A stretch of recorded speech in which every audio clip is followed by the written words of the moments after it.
cela izkušnja mi je bila super. Vozil sem veliko enih novih avtov, tudi Forda Focusa ST, kar mi je bil fajn. Drugače pa se naučimo veliko o varnosti, o avtomobilski tehniki in mislim, da bi vsak mogel kdaj kaj takega izkusiti.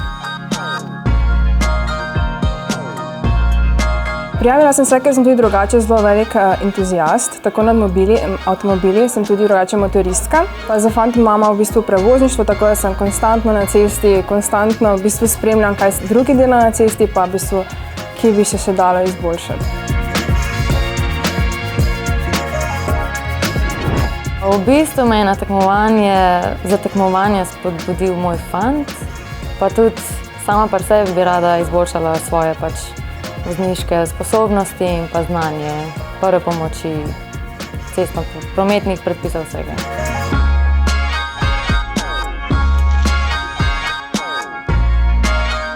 Največ preglavic, jaz bi rekel, da tista vožnja je v bistvu terenska, ker se je bilo res težko izogniti tem stožcem. Ta je bila kar težka res.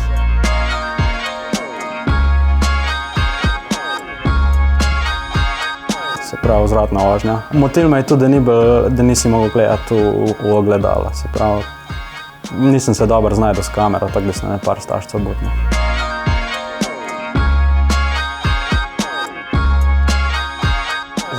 Za mlade voznike velja kao, da smo neodgovorni, hitri, da radi hitro vozimo. Ampak jaz mislim, da je ta kultura vedno boljša in recimo v nekih pogledih smo pa boljši kot recimo starejši vozniki. Jaz recimo opazim, da se bolj redno pripnem z pasom kot moji starši. Take malenkosti so, ki nas razlikujejo. Ne vem, se mi zdi, da je treba v prometu biti izredno previden, skrbeti za varnost sebe in drugih, predvsem ostati miren v kakšnih mestih, sicer pa ti avto omogoča veliko samostojnosti in svobode.